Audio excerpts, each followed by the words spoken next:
Okay, well, let's talk this time with our teacher, Leandro Laverde. So, we're going to have a conversation with him, and I hope you like it. It's about education, and here he is. Hey, hello guys, how you doing? Well, what can I tell you? It's been a very good day today. I hope you're having a great day as well. About education, well, this is a very complex topic to talk about. Education, you gotta be looking around for students, methodologies, techniques, right, paradigmas. So if you wanna be a good teacher, it's hard, right? That's like my saying. It's easy to be a teacher, but to be a good teacher, that's the difficult thing. Yeah, that's right. And the situation here is that today we're going to talk about our experiences at the university. So, well, first of all, I would like that you introduce yourself. Introduce myself. Sorry. All right. About me, what can I tell you? I'm an eternal student. I'm still studying, yeah, but before that, I'm working right now like as an English teacher, yeah, more like an instructor, just teaching people how to speak the language, how to develop some competences like reading, analyzing, identifying things, what in English. Other things as well. Can I say personal things? Yeah, sure. Personal things. I love this part. I'm very artistic.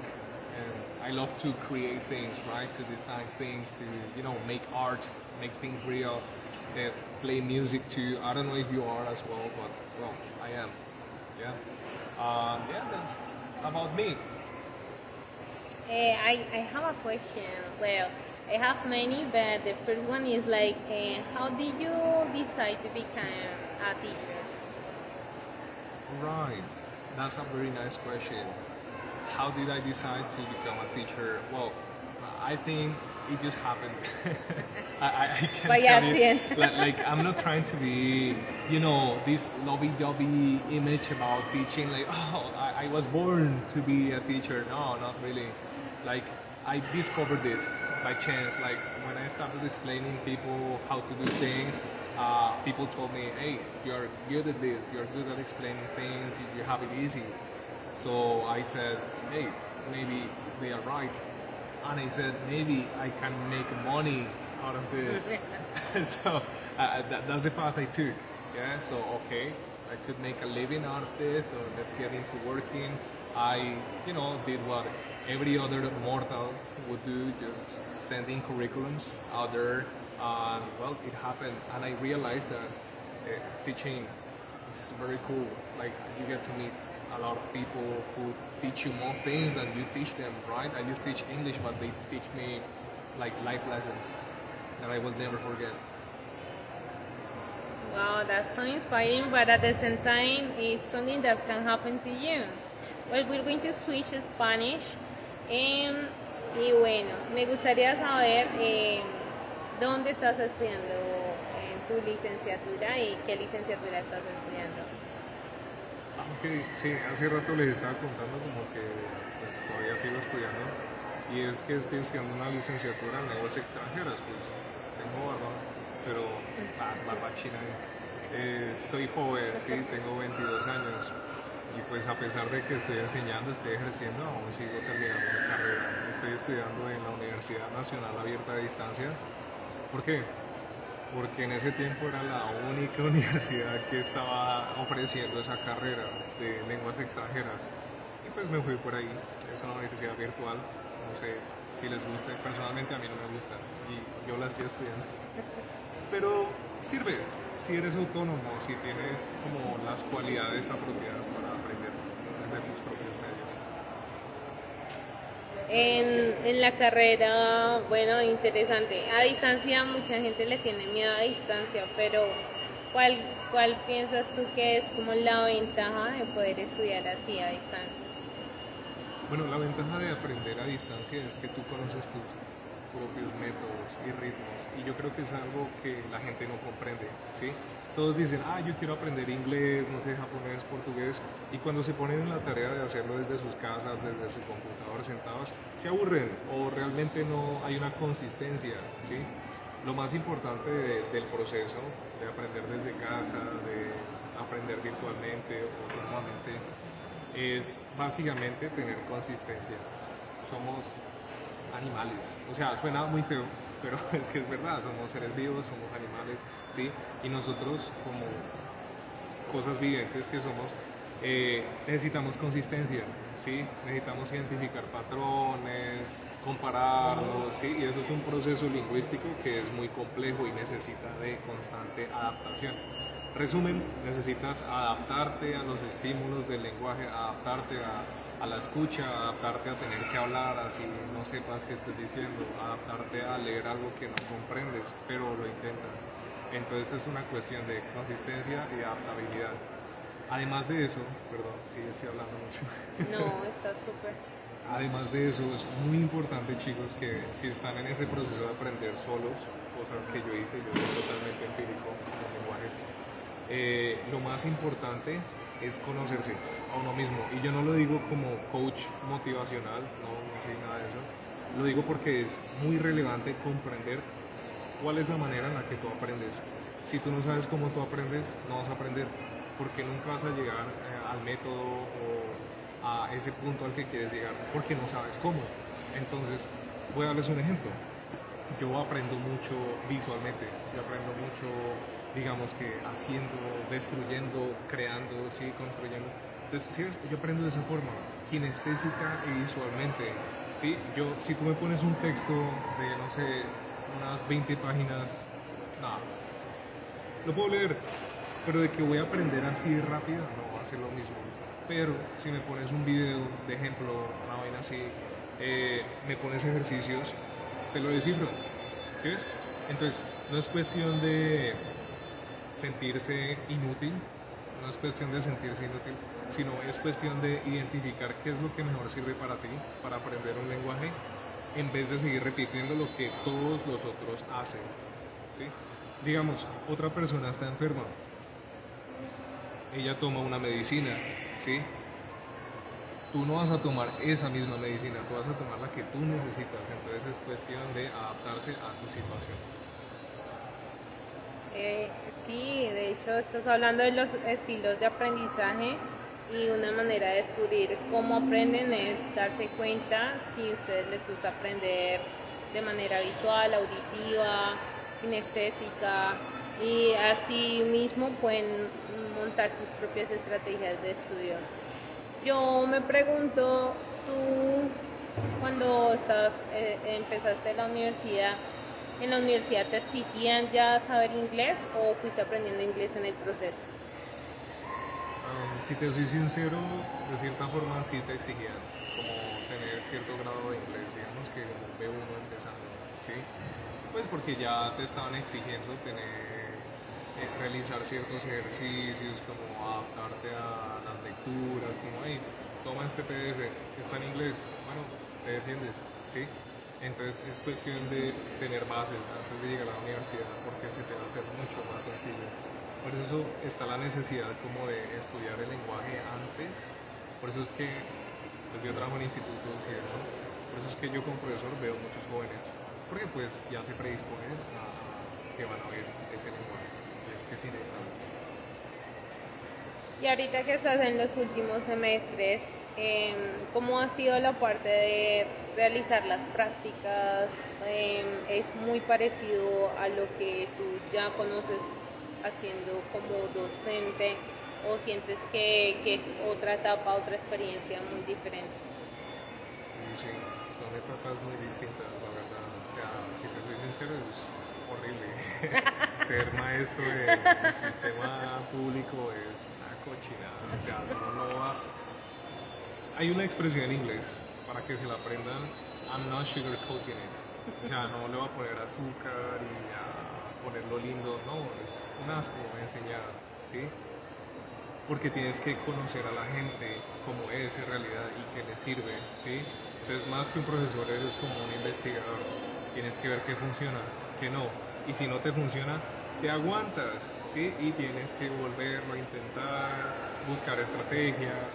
Hey, este man habla de mi situación, voy a leerlo, voy a intentar hacer lo que me está diciendo y pues ahí ya sacas conclusiones. Entonces sí, ser profesor es como ser un investigador, más que otra cosa. El todo sin censura. Pero queremos saber, por ejemplo, qué estrategias has utilizado recientemente en tus prácticas pedagógicas.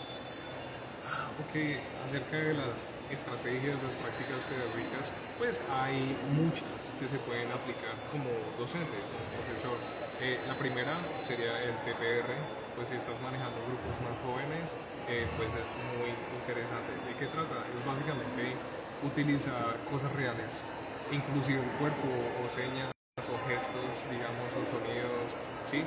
Que activen digamos, esa gramática universal. Digamos, con mi cara, con mis gestos, te puedo decir un montón de palabras, de significados, de emociones, ¿verdad? Si frunzo el ceño, si sonrío, si ves, es información que se puede utilizar para enseñar, ¿sí?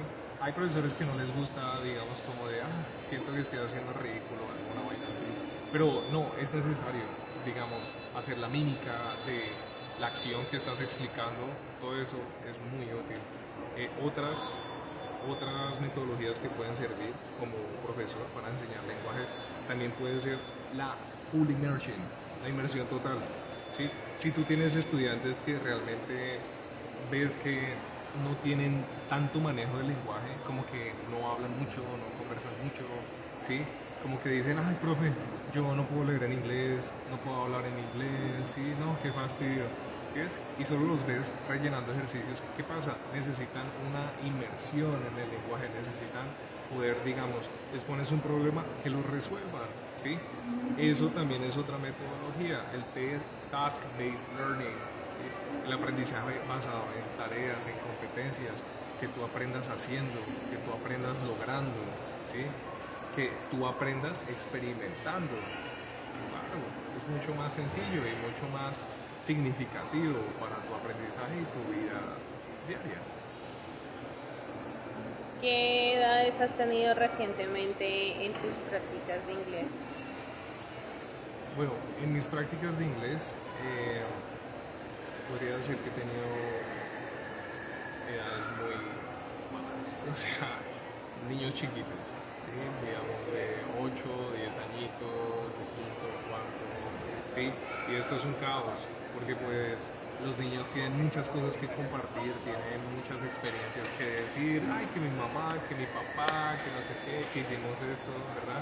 ¿Y cómo le haces como maestro de decirle, hey, eso no es importante, lo que es importante es el estudio? No, el pelado se va a desmotivar, ¿sí?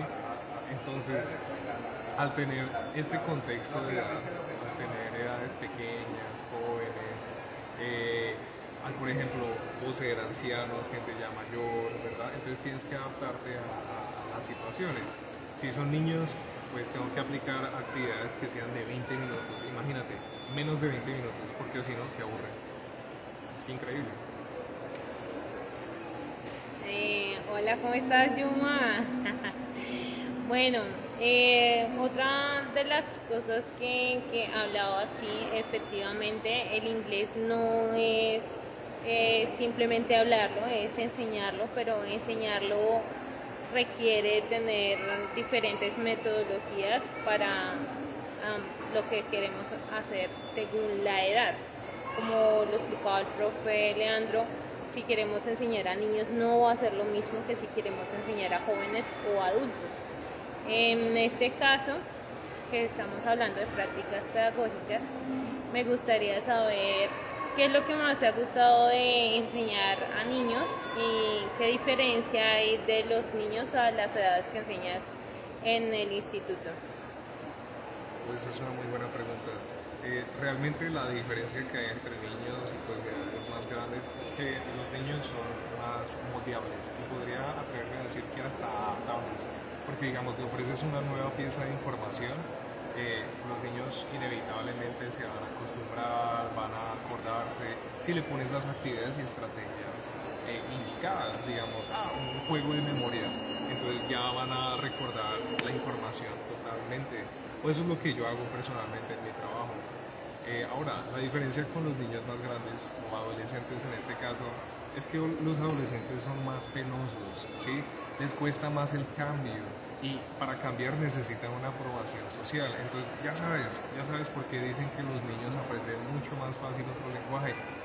No es porque tengan el coeficiente intelectual más grande, no es porque sea lo más pilo del mundo, no, es porque primero su memoria está en ceros, ¿sí?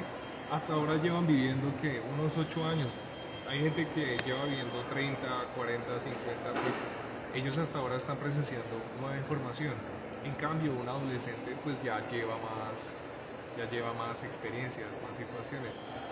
Yumalai me explica, me dice, ¿qué juegos recomiendas? ¿Aplicaciones o páginas web? Ok, esto es importante. Para aprender inglés, otro lenguaje, en este caso, lo que recomiendo es identificar qué es el propósito que tú tienes con el lenguaje, ¿sí? Porque mucha gente dice, yo quiero aprender inglés viendo películas, quiero aprender inglés, no sé, jugando, o con videojuegos, o libros, ¿sí? Entonces, ¿qué pasa? El propósito de un recurso, de un material como lo puede ser un libro o un videojuego, recae en qué motivo lo uses. Me explico. Si vas a ver una película, trata de analizar el contexto, analizar las acciones de los personajes, por qué hicieron eso. Trata de aprender a hacer cosas, a ser competente, porque si no, no vas a hablar el lenguaje, ¿sí? El lenguaje se trata de competencias. Entonces, ¿qué es lo que hay que hacer? No solo hay que ver la película, sino que hay que analizar, reflexionar, criticar la película. Así es, puedes verte una película en español, pero también cuando la termines puedes hacer una crítica en inglés. Así puedes disfrutar la película en español, pero puedes criticarla en inglés y hacer un proceso de producción.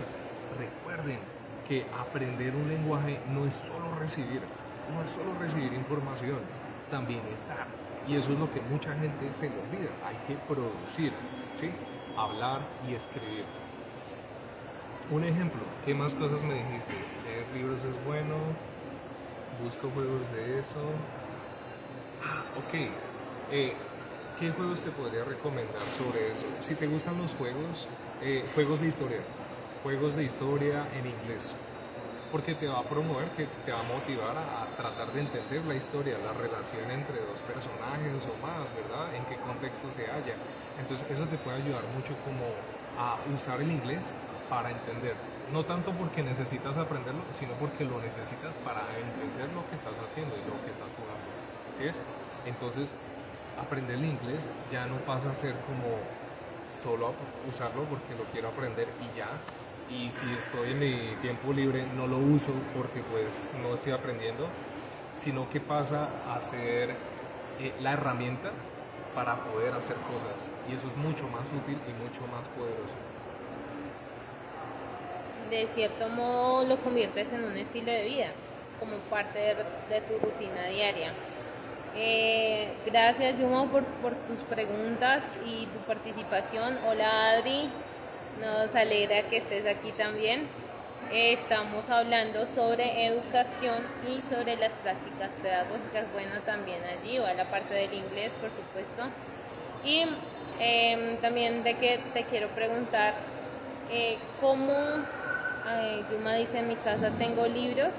Eso, empieza por esos libros, empieza a ir estudiando lo que ya tienes de Oxford, súper, y aprovechalos y ve pensando qué vocabulario de esos libros te sirven para lo que quieres estudiar.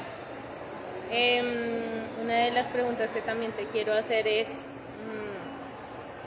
¿sientes que sí hay coherencia entre la teoría que viste los primeros semestres y las prácticas que llevaste a cabo?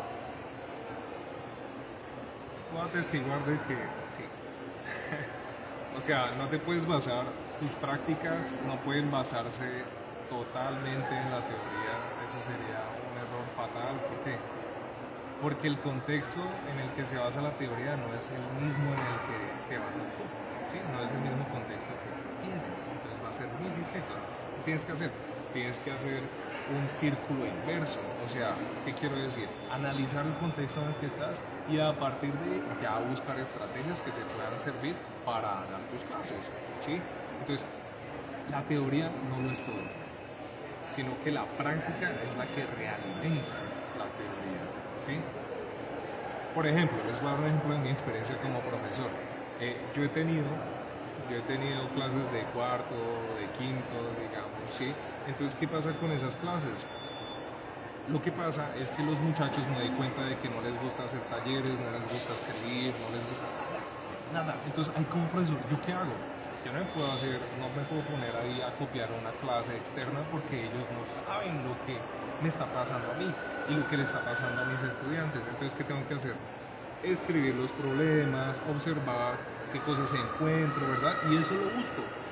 Lo comento a algún profesor o le comento al internet ahorita, ¿verdad? Entonces, pues, con esa información que yo encuentre, ahí puedo hacer mis clases. Entonces, sí, la teoría es muy diferente de la práctica, pero con la teoría puedes hacer una mejor práctica. Y tengo otra pregunta. ¿Tú qué piensas acerca de el inglés llevado a la práctica, pero con un sistema educativo el que tenemos en Colombia? ¿Qué mejorarías? ¿Qué mejoraría el sistema educativo de Colombia para la enseñanza del inglés? Lo que mejoraría del sistema ahorita es que se base más en experiencias, ¿sí? Porque no sé si ustedes han tenido la misma experiencia con el sistema educativo acá, pero es que honestamente es muy mediocre, o sea, no es tan bueno, en mi opinión, ¿verdad? No sé si las cosas hayan cambiado desde que yo salí. Pero la cuestión, y que yo recuerde, siempre se enfocaban en, que pasar talleres, que escriba esto, que, esto significa esto. Entonces era una total traducción y no había una comprensión del lenguaje y jamás se usaba para nada. No lo usábamos en otras materias o en otras situaciones que no sea la hora del inglés. Cuando un lenguaje no debería usarse solo en la hora de ese lenguaje, se debe usar siempre que se pueda, porque es una herramienta. ¿Para qué? Para entender el mundo. ¿Sí ves? Entonces, ¿qué pasa? Lo que yo cambiaría de eso es el enfoque que se le da al inglés. Como los colegios bilingües, hay algunos que son muy buenos, que no enseñan inglés solo para que pases la materia, sino que lo enseñan para que puedas hacer un montón de cosas en las otras materias. Digamos, uso el inglés para aprender biología, lo utilizo para aprender tecnología, para aprender un montón de otras cosas. Entonces, ¿sí ves? Traten el inglés como una herramienta. De hecho, me haces acordar que cuando yo estaba enseñando en primaria decía a los papás, el inglés es transversal, por ende, como es un idioma, pues así como hablamos español, deberíamos estar usando el inglés para hablar, como tú dices, de otras materias. Bueno, ya para cerrar este en vivo y muy agradecida contigo, por supuesto, por estar aquí apoyando este en vivo. Un saludito para Majo y para Sara, que están conectadas. Bueno, me gustaría saber qué te hubiera gustado hacer en tus prácticas pedagógicas, que de pronto por cuestión de tiempo, por cuestión del colegio donde hiciste las prácticas no pudiste llevar a cabo. Recursos. La verdad, me hubiera gustado tener más recursos como para enseñar. Y es que al fin y al cabo, para aprender se necesitan cosas. O sea, no solo puedes dedicarte, que digamos, que planillas, que solo lecturas, no, tiene que haber muchas fuentes de información, ¿sí? Porque el aprendizaje del lenguaje viene de ahí, desde el input, la recepción de la información, y el output, la digestión de la información y qué se hace con ella. Me hubiera gustado mucho ser más loco, como hacer karaoke, digamos, motivar la cultura o el desarrollo de la misma en los estudiantes, porque el inglés es bacano, la música, el arte, las pinturas, digamos, la historia, es muy chévere, pero pues lastimosamente hay que enseñar competencias. Mariajo me pregunta, ¿qué estrategias y herramientas utilizaríamos para enseñar en un aula de 35 o 40 chicos en primaria? Practico. Perfecta pregunta, por fin. Preguntas muy buenas, gracias.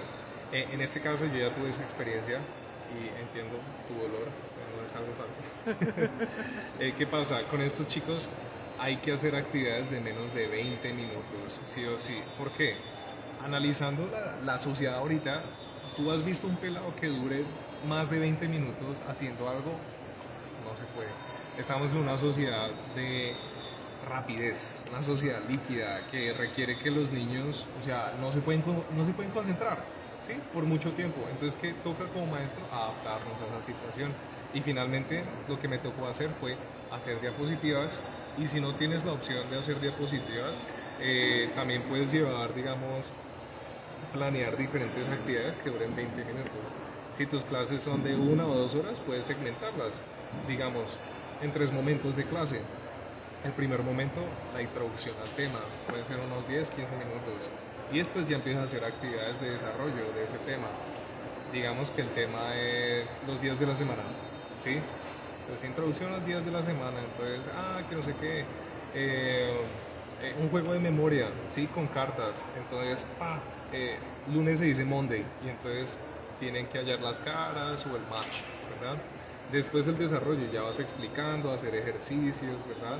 Pero de a 20 minutos o menos si son niños, si están en primaria. ¿Qué otras preguntas me hacen? Bien, y aunque son cosas básicas como pintura, papel, tijeras, cuestan en realidad. Ay, sí, es cierto. Uno quisiera como no gastar nada. O sea, gastar nada como profesor. A mí me encantaría eso. Pero pues, lastimosamente, toca, porque pues me da pesar, ¿sí? Yo tengo vocación como maestro y pues yo gasto lo que haya que gastar. Aunque comprendo si otros no tienen esa misma realidad porque no debería ser.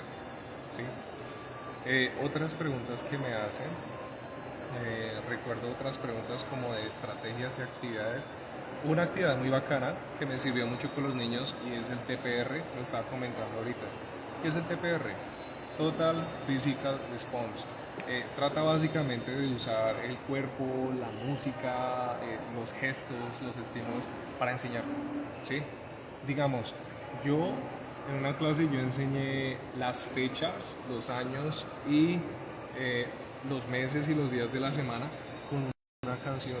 Imagínate, 20 minutos una canción, querían repetirla todo el día y yo dije, no, venga, no más, es que ya está bien, ¿sí? Entonces, miras el poder de la forma en el que le vendes la información a las personas.